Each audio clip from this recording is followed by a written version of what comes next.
Hi, I'm Tessa with Brainrot News, here with a few bits of piping hot judicial capture to pour directly into your open mouth while you choke in a country where the ambulance ride will make you homeless. The federal judiciary in the United States is often portrayed as some wise, impartial priesthood, floating above the political sewer, handing down rulings like holy scripture. But it's more like a robed cabal of ideological bouncers with lifetime appointments deciding who gets rights and who gets curb stomped. From your local courthouse to the Supreme Court's mahogany echo chamber, these institutions aren't neutral. They are political weapons disguised as civic temples, and while they're supposed to resolve disputes and protect the Constitution, what they really do is act as the final boss in the American experiment, making sure that if your rights ever do get respected, it's purely by accident. At the center of this long-running scam is the phrase judicial activism, which is mostly just a partisan panic button pressed whenever a judge does something a political faction doesn't like. If a conservative court nukes a century-old labor law, that's restoring the Constitution. But if a liberal majority says maybe gay people shouldn't be denied healthcare, that's activism. It's like a haunted mirror. It only reflects what your enemies do, never what you're doing with the gavel in your own hand. Don't go looking for a standard definition, because even legal scholars play Calvin ball with it, and judicial activism means whatever the loudest guy on cable news needs it to mean that day. The term's been used as a cudgel since Warren Court days, tossed between liberals and conservatives like a live grenade depending on who's currently getting in their way. So in this episode, we're pulling back the velvet curtain on America's court system and exposing how the myth of apolitical judges is a convenient fiction, and how the conservative takeover of the judiciary is less about interpreting laws and more about rolling back civil rights, gutting progressive policies, and building a reality where ExxonMobil has more rights than your uterus. Grab a drink because democracy is already drunk and you might as well catch up.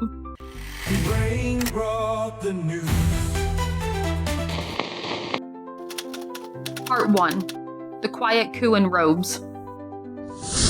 Let's take a stumbling stroll through the U.S. federal judiciary, a three-tiered monument to procedural maze running and generational power consolidation. Far from just a system of courts, it's a bureaucratic tower built to last longer than the polar ice caps, with enough insulation to ride out any democratic inconvenience. At the bottom rung of this legal ziggurat, we've got the U.S. district courts serving as the front lines of federal law, where things like evidence, witnesses, and facts are occasionally allowed to exist. There are 94 federal judicial districts spread across the country. They handle civil and criminal cases that involve either federal law, the Constitution, or someone from Arkansas suing someone from Oregon over a beef worth more than a used Honda. Here's where the meat of the trials happen. People argue, juries deliberate, and judges, all appointed by the president and an increasingly unhinged Senate, keep the train vaguely on the rails. These judges aren't elected. You do not get to choose them, but they, nonetheless, get to decide if your body, your vote, or your weed are legal under federal law. Above these are the U.S. Courts of Appeals, lovingly referred to as the circuit courts, probably because they loot cases around like a bureaucratic tilt-a-whirl. There are 13 of these appellate fortresses, 12 region-based, and one for special cases like patents and government contracts. These courts don't take new evidence or retry anything. Their job is to read the record, hear lawyers yell about precedent, and decide whether the district court made a legal oopsie, all while cloaked in robes that somehow always smell like Bengay and expired wine. Panels of 3 judges handle these appeals, and they're also appointed by the president, confirmed by the Senate, and never, ever fired. Unless they commit some sort of cartoonishly visible act of corruption, like murdering a bald eagle on C-SPAN. Towering over it all like a morally confused Eye of Sauron is the Supreme Court of the United States, the final boss of the legal system. There are 9 justices, 1 chief, 8 associates, and 0 accountability. They handpick a few dozen cases each term, mostly appeals involving constitutional questions, federal law conflicts, or whichever pet issues Roberts feels like ruling on that day. Once the court rules, every other court in the country has to fall in line, even if the ruling is legally tortured, morally bankrupt, or based on a 17th century witch trial pamphlet. Federal judges and justices of the Article 3 squad get lifetime tenure. The Constitution says they serve during good behavior, which in practice translates to until they retire to write books about how little they care what you think. They don't have to campaign or answer to voters. They just sit, rule, and reshape reality long after the president who appointed them has been indicted or embalmed. This setup, consisting of a rigid hierarchy, lifetime seats, and zero democratic oversight, is less of a court system and more of an immortality machine for ideology that's been weaponized with surgical precision by the modern conservative movement. Why fight over policies every 4 years when you can load the bench with lifetime ideologues who will quietly vaporize civil rights and regulatory protections from inside their bunkers? The judiciary's insulation from public accountability makes it the perfect tool for long-game political engineering. You do not need a majority of voters. You just need to buy a few majority opinions written by people who think the Federalist Papers were too progressive. This is the counter-majoritarian difficulty, the baked-in glitch in the American matrix where a tiny group of unelected judges can override laws passed by elected officials and supported by millions because Peter Thiel's court philosopher wrote a 90-page memo explaining why medieval common law says your uterus is a public utility. This is not a flaw in the system, it is the system. It's an unelected judiciary fortified with lifetime power and ideological loyalty, quietly carving out a version of America that voters can't touch, but corporations, billionaires, and white Christian nationalists absolutely can.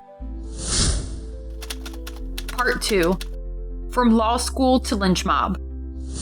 If you thought federal judges were plucked from the heavens on bolts of legal lightning and set gently upon their thrones by some apolitical deity of jurisprudence, I've got a Clarence Thomas documentary to sell you. The truth is messier and far more sinister. The judicial appointment process is a pipeline of raw, uncut politics disguised as a dignified stroll through the Constitution's checks and balances. Per Article 2, Section 2, the president gets to nominate federal judges, from the folks handling stolen catalytic converter cases in district court all the way up to the robed ideologues on the Supreme Court. Don't let the lofty language fool you. This is less about finding legal minds with integrity and wisdom, and more about stacking the bench like it's a poker table and you've memorized the deck. The process kicks off whenever a judge keels over, retires, or politely resigns to spend more time with their conscience. Rarely, Congress is able to create new judgeships out of thin air when they need more loyal foot soldiers. The president, aided by DOJ gremlins, home state senators, and a Rolodex full of Federalist Society resumes, starts picking candidates. They get vetted through FBI background checks, ABA ratings, and the rest of the ceremonial song and dance. But the only vetting that really matters is the ideological loyalty. As far as the current administration is concerned, once it's clear that a judge will help torch environmental regulations, roll back reproductive rights, and protect corporations like they're an endangered animal, everything is good to go. Once the nominee has been strategically packaged and presented, they get punted over to the Senate Judiciary Committee. Cue the confirmation kabuki with senators grilling nominees about their judicial philosophy while pretending not to already know damn well how they'll rule. There's also the blue slip process, an old-timey tradition where senators from the nominee's home state weigh in. It's less about respect and more about turf war protocol. Then come the hearings, where the nominee says as little as legally possible. They dodge, they deflect, and they claim that they respect precedent while silently planning which ones to bulldoze. After that, the committee votes, and if the nominee survives the gauntlet of crocodile tears and fake civility, the nomination heads to the full Senate, where the real bloodletting begins. It used to be that you needed 60 votes to confirm a federal judge in the filibuster era days of fake bipartisanship and gentlemen's agreements. But in 2013, Democrats nuked the filibuster for lower court nominees. Then in 2017, Mitch Grim Reaper McConnell took a blowtorch to the rest and burned it down for Supreme Court picks. Now they only need 51 votes, one seat over the majority line, and you can remake the judiciary in your image, no matter how the public feels about it. Democracy sold separately. This was part of a plan long in the making. Conservative legal architects from the Heritage Foundation, Koch-funded think tanks, and Christian nationalist law schools have been playing the long game like chess grandmasters on Adderall. They've spent decades building a pipeline of ready-to-go judges that are ideologically pure, IV-credentialed, and dead-eyed enough to smirk through the destruction of the administrative state. When legislation failed, they turned to litigation. It's a judicial insurgency. It works because lifetime appointments plus partisan control of the Senate equals policy victory through legal fiat. You do not need to win the House or to have a presidential mandate. You just have to lock down the courts, and then you can erase voting rights, gut labor protections, and force teenage rape victims to flee across state lines for healthcare, all while blaming it on precedent and textualism. The left, meanwhile, is playing catch-up with an arm tied behind their backs. For decades, liberals treated judicial nominations like academic peer reviews, while conservatives treated them like trial by combat. That disconnect helped gift us a judiciary that's not just conservative, but reactionary, hostile to civil liberties, and built to entrench minority rule rule under the guise of original intent. The appointment process is no longer a dry procedural footnote, if it ever was. It is a battlefield, and unless the Democratic Party stops pretending it's 1995 and starts treating every judicial seat like it's a nuclear launch code, we are going to keep watching a 6-3 court rewrite the country from behind a velvet curtain. Part 3. Precedent Be Damned. There is a persistent myth that judges are like umpires, simply impartial observers calling balls and strikes, immune to bias, ideology, or the fact that they're human beings with deeply entrenched worldviews. It is a comforting fable told by pundits and partisans alike, meant to lull the public into believing the judiciary is a sacred, apolitical priesthood. It is also a complete fantasy. Judges do not just interpret the law. The Constitution was not handed down from Mount Sinai on stone tablets. It is a vague, contradictory 18th century compromise document full of open-ended phrases like due process and equal protection. Judicial philosophy is the bedrock that their rulings are built on, and every builder brings their own materials and design. Judicial philosophy is the polite term for how judges justify doing what they were always going to do anyway. There are high-minded labels like originalism, textualism, or even living constitutionalism, but underneath the academic packaging, it all boils down to which side you fall on. The idea that judges can float above the political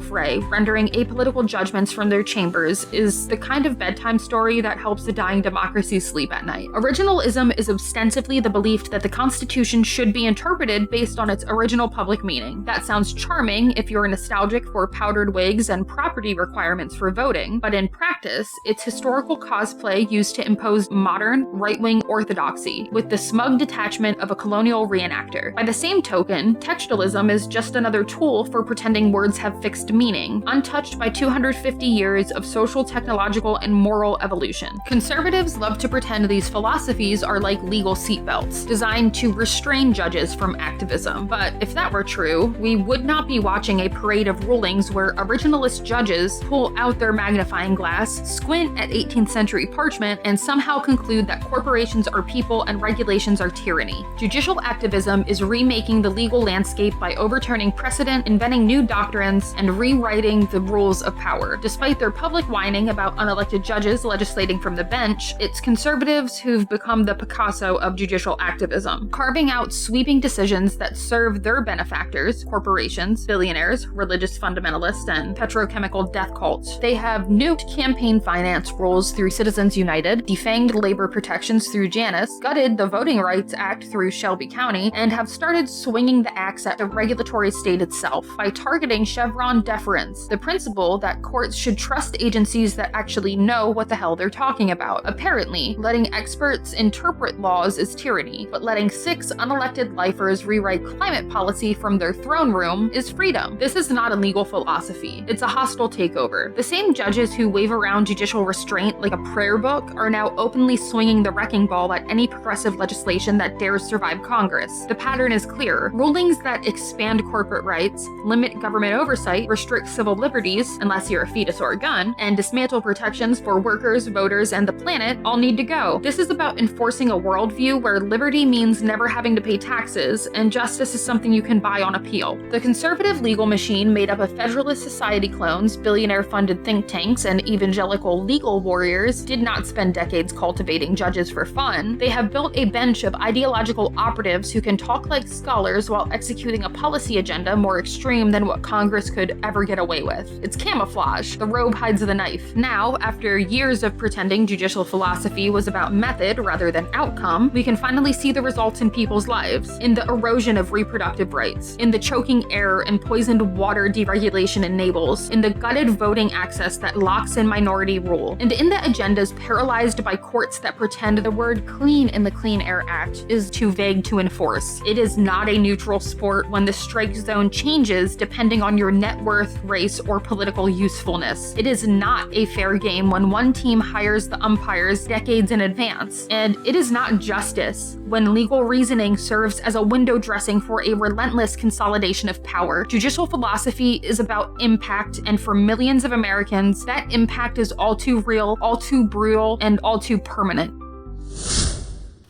Part 4. Discrimination is now Supreme Court certified.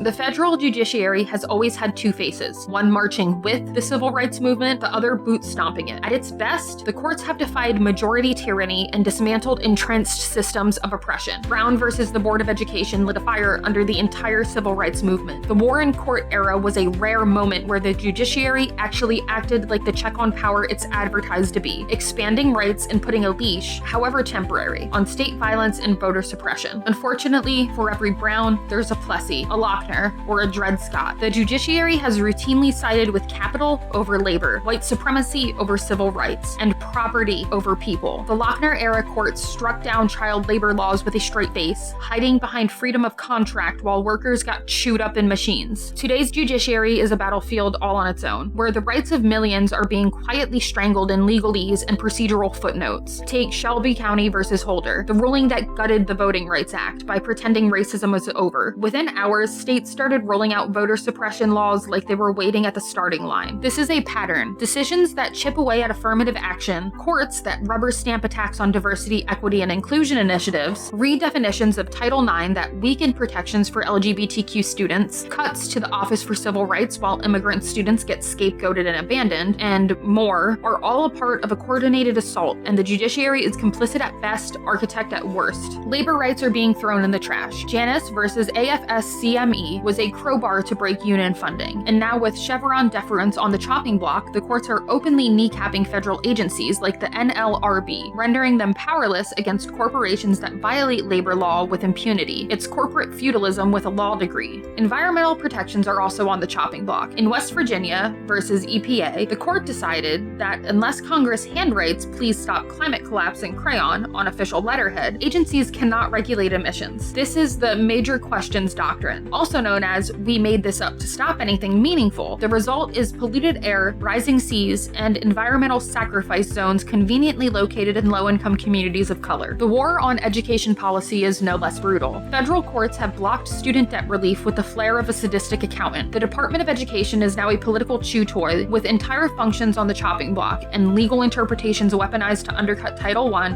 IDEA, and civil rights enforcement. This is educational sabotage through procedural violence. While the Supreme Court grabs headlines, the lower courts are where the real erosion happens. Slowly, quietly, and technically. Administrative law is being rewritten in real time by ideological captured courts that shrink agency power, ignore statutory intent, and declare whole policies null and void on a whim. Meanwhile, those same agencies are defunded, demoralized, and expected to fight legal battles they no longer have the lawyers for. This is not judicial neutrality, not even judicial restraint. It is a coordinated demolition job from the bench outward on the very tools we use to govern, protect, and build a livable future. The Supreme Court may be the executioner, but it's the lower courts and gutted agencies that carry out the death by 1,000 cuts. We need to stop treating the courts as referees and start treating them as combatants. The judicial pipeline from law school to lifetime appointment is an ideological weapon, and conservatives have been stockpiling ammunition for decades. It is not just about who sits on the Supreme Court. It's about every judge and every appellate ruling, every administrative statute interpreted into oblivion. If the judiciary continues to be a rigged game that's stacked, starved, and scripted, then the fight for progressive goals isn't just uphill, it's under siege. Part 5. No rights, no problem.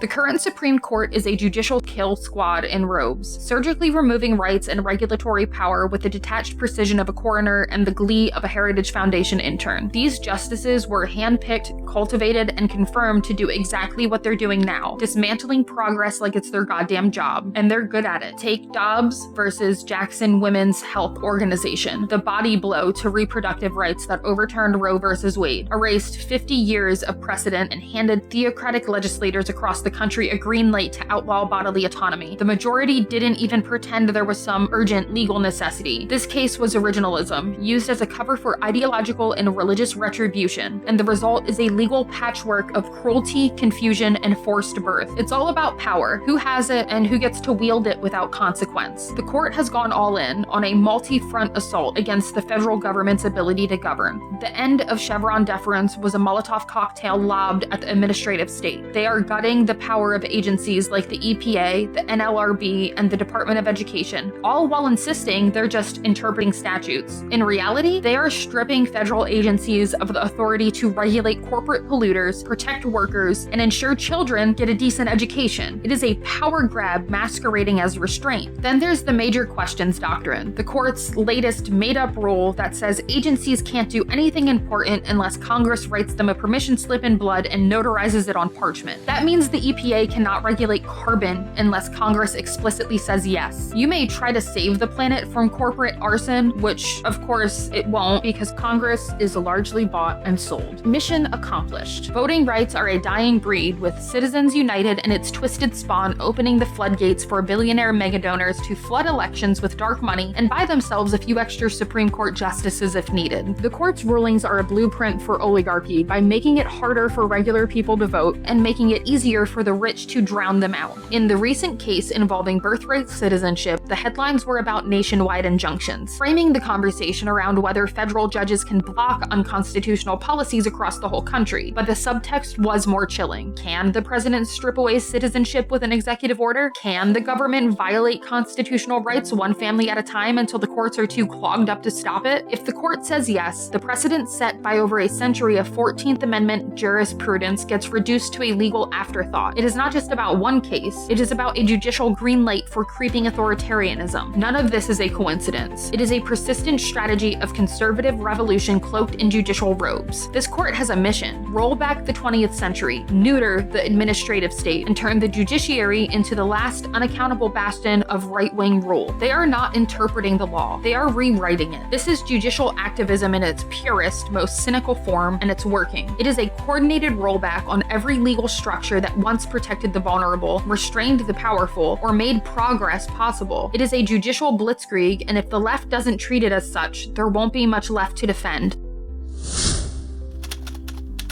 Part 6. Every Child Left Behind.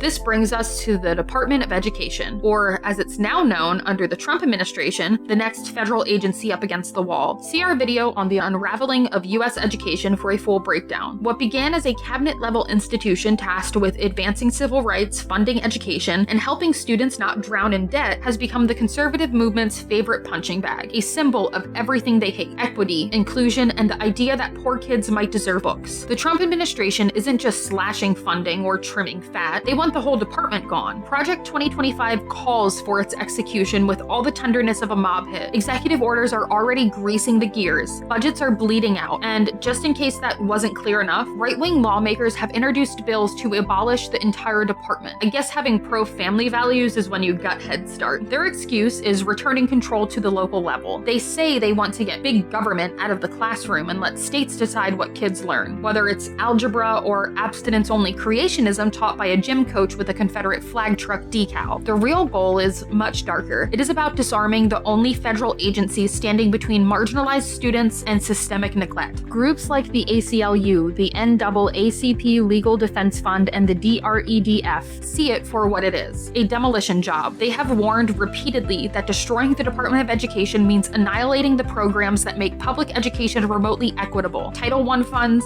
IDEA protections for students with disabilities, Pell Grants, TRIO, and Gear Up are all being chopped and fed into the voucher industrial complex. As far as who benefits from those vouchers, it is definitely not low-income students. It is private schools, charter networks, and religious institutions that do not have to follow Title IX, but love your tax money. These privatizers are looters in khakis, and the goal is replacing public education with a two-tiered system: elite schooling for the rich, and crumbling classrooms with test prep packets for everyone else. Meanwhile, civil rights enforcement is being ground to dust. The Office for Civil Rights, the people who investigate discrimination in schools, is being defunded and defanged. Layoffs have gutted their staff. Complaints are piling up, and if you're a Black student suspended for nothing, or a disabled kid denied accommodations, good luck, because the help desk is closed indefinitely. If conservatives get their way, OCR will be folded into the Department of Justice, because to them, giving priority means stuffing education equity into the same office busy with tax fraud and espionage. Then there's the war on DEI. Right-wing activists have decided that acknowledging racism, gender identity, or disabled people is now leftist indoctrination, so they are purging school programs, erasing LGBTQ protections, and funding student support services. Student loans are also under siege. The Office of Federal Student Aid is being butchered in the name of reform, and conservatives want to ship your loans over to the Treasury Department or, hilariously, the Small Business Administration, because nothing screams competent debt services like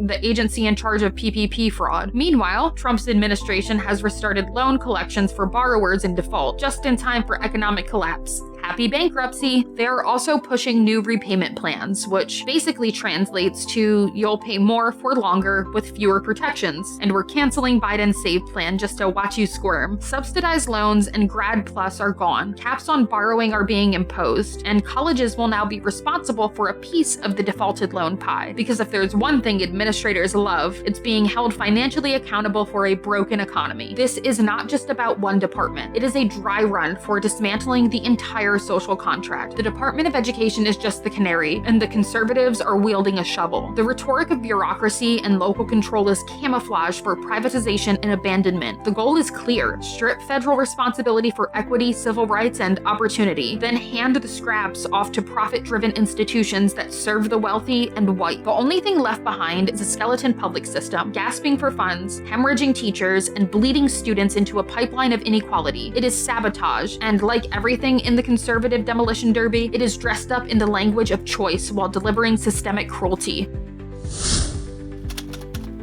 Part 7. The bench is burning. What I have laid out here is not just a civics lesson. It is a fire alarm. The judiciary is a battleground, a high-powered, black-robed wrecking crew systematically tearing down the pillars of equity, civil rights, and public goods. And they're not done. They're just getting warmed up. We are watching the Constitution get selectively weaponized to strangle our freedoms and hand over power to billionaires, strip protections from the vulnerable, and gut the agencies meant to stop corporations from poisoning your water, silencing your vote, or chaining you to a lifetime of debt. If you are feeling helpless, good, that's what they want. The goal is exhaustion, demoralization, and confusion. They don't win by being popular. They win by grinding you down until you stop noticing that your rights are vanishing and you accept that suffering is just how the system works. But it doesn't have to be that way if we fight back. That means showing up at the polls, in the streets, in school board meetings, and at town halls. It means demanding judges who do not treat civil rights like optional upgrades and the law like a corporate service menu. It means organizing, donating, and speaking out. It means calling this what it is, a power grab, and meeting it with the full weight of resistance. Because the court may have lifetime appointments, but our futures don't. That's all for Brainrot News. Thanks for watching. Don't forget to like, comment, and subscribe before the Supreme Court decides satire is sedation and turns this show into evidence.